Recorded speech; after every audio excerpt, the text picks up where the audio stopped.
Hello नमस्कार दोस्तों, am with RB परिवार में आप सबका तहे दिल से स्वागत है। कैसे हो दोस्तों? उम्मीद है आप सब बहुत अच्छे होंगे, बहुत अच्छी तैयारी चल रही होगी। आज इस वीडियो में राष्ट्रीय प्रतीक से बनने वाले सभी महत्वपूर्ण प्रश्नों को देखेंगे। ये प्रश्न किसी न किसी एग्जाम में आए हुए प्रश्न होंगे। तो वीडियो शुरू करने से पहले यदि आप चैनल पर नए हो तो चैनल को सब्सक्राइब करिएगा, लाइक करिएगा, शेयर करिएगा। तो शुरू करते हैं आज का वीडियो।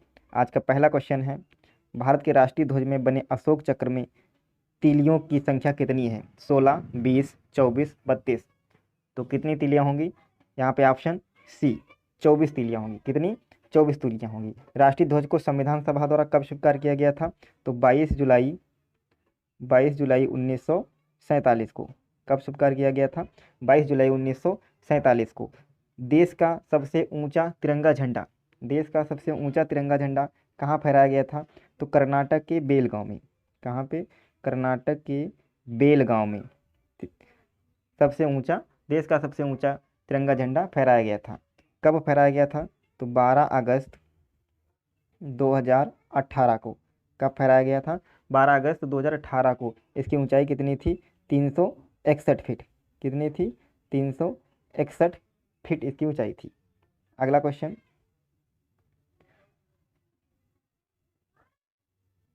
भारत का राष्ट्रीय गीत कौन सा है? भारत का राष्ट्रीय गीत कौन सा है? जन गण मन अधिनायक जय हो, हिंद देश का प्यारा झंडा, वंदे मातरम, सारे जहां से अच्छा हिंदुस्तान हमारा। तो हमारे राष्ट्रगीत कौन सा है? जन गण मन अधिनायक जय हो। ये क्या है? ये राष्ट्रगान है। क्या है? राष्ट्रगान है। इसको किसने लिखा था? रविंद्रनाथ टैगोर ने लिखा था। वंदे मातरम, वंदे मातरम हमारा राष्ट्रगीत है। कहाँ से लिया गया है? आनंद मठ से लिया गया है। कहाँ से लिया गया है? आनंद मठ से। इसको सर्वप्रथम कब गाया गया था? तो 1896 ईस्वी में। कहाँ पे? कलकत्ता में गाया गया था। सारे जहां से अच्छा हिंदुस्तान हमारा, सारे जहां से अच्छा हिंदुस्तान हमारा। इसके लेखक कौन है? मोहब्बत मोहम्मद इकबाल। इकबाल। तो इसके लेखक कौन है? मोहब्बत इकबाल साहब हैं। अगला क्वेश्चन, भारत का राष्ट्रीय पंचांग किस पर आधारित है? भारत का राष्ट्रीय पंचांग किस पर आधारित है? शक संवत, विक्रम संवत, हिजरी संवत, ग्रेगोरियन कैलेंडर। तो ऑप्शन ए सही होगा, शक संवत पे। इसका पहला महीना कौन सा होगा? चैत्र। कौन सा होगा? चैत्र। और अंतिम माह कौन सा होगा? फाल्गुन। कौन सा होगा? फाल्गुन। अगला क्वेश्चन,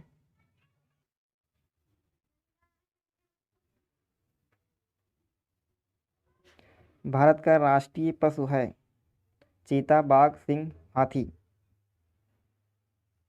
तो भारत का राष्ट्रीय पशु ऑप्शन बी सही होगा, बाघ। कौन सा होगा? बाघ। बाघ। इस टाइगर प्रोजेक्ट कब चलाया गया था? तो 1973 ईस्वी में। कब चलाया गया था? 1973 ईस्वी में। हाथी को विरासत पशु कहा जाता है। तो विरासत पशु कौन है? विरासत पशु हाथी। हाथी दिवस 12 अगस्त को मनाया जाता है। कब मनाया जाता है? 12 अगस्त को। तो यहाँ पे ऑप्शन बी सही होगा। अगला क्वेश्चन, भारत का राष्ट्रीय पक्षी कौन सा है? भारत का राष्ट्रीय पक्षी तोता, कबूतर, कोयल, मोर।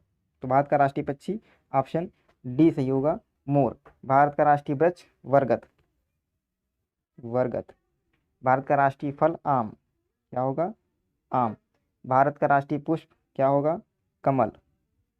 भारत का राष्ट्रीय नदी क्या होगा? गंगा नदी। गंगा नदी। भारत का राष्ट्रीय भोजन क्या होगा? खिचड़ी। क्या होगा? खिचड़ी। यहाँ पे ऑप्शन डी सही होगा। अगला क्वेश्चन, भारत के राष्ट्रीय गान के रचयिता कौन है? बंकिम चंद्र चटर्जी, रविन्द्रनाथ टैगोर, सरोजिनी नायडू, अरविंद घोष। तो भारत के राष्ट्रीय गान के रचयिता पूछा गया है, कौन है? Option B Rabindranath Tagore. कौन है? रविन्द्रनाथ टैगोर। राष्ट्रगान के गायन की अवधि कितनी होगी? तो 52 सेकेंड। कितनी होगी? 52 सेकेंड। बंकिम चंद्र चटर्जी ये क्या है? ये राष्ट्रगीत के रचयिता, राष्ट्रगीत के रचयिता का बंकिम चंद्र चटर्जी। सरोजिनी नायडू, सरोजिनी नायडू ये देश की पहली महिला राज्यपाल, देश की पहली महिला राज्यपाल कौन थी? सरोजिनी नायडू। तो यहाँ पे क्वेश्चन ऑप्शन बी सही होगा, B Rabindranath Tagore.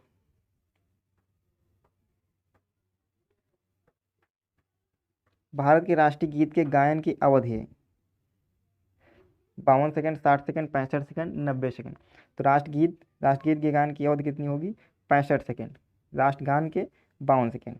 Option C सही होगा।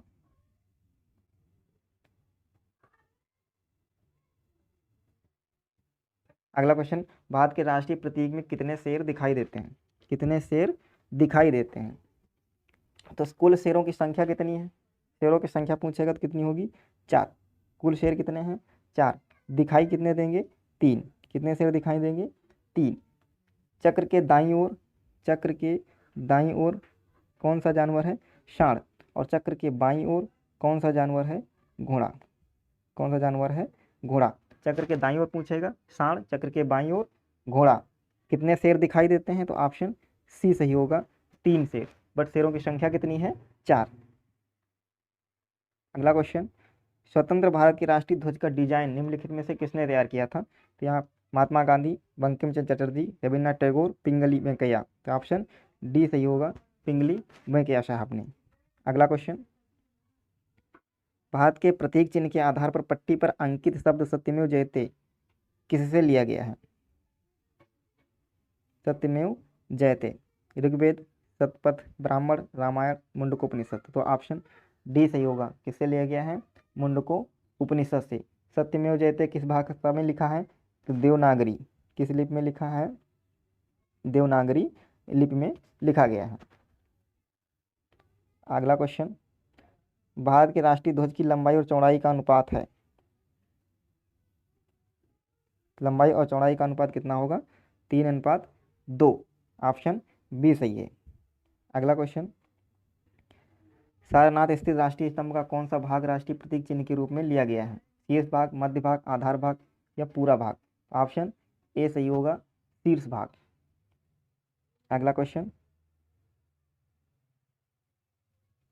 भारत के राष्ट्रीय प्रतीक में निम्नलिखित में से कौन सा पशु दृष्टिगत नहीं है? तो शेर है। शेरों की संख्या कितनी है? 4। सांड है, घोड़ा है। तो यहाँ पे कौन सा ऑप्शन होगा? डी। ऑप्शन डी, हिरण दृष्टिगत नहीं है। अगला क्वेश्चन, राष्ट्रीय गान पहली बार कब गाया गया था?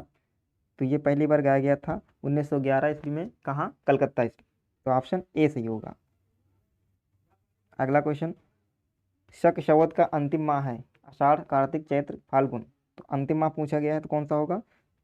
Option D, Phalgun. पहला माह पूछा जाएगा, कौन सा हो जाएगा?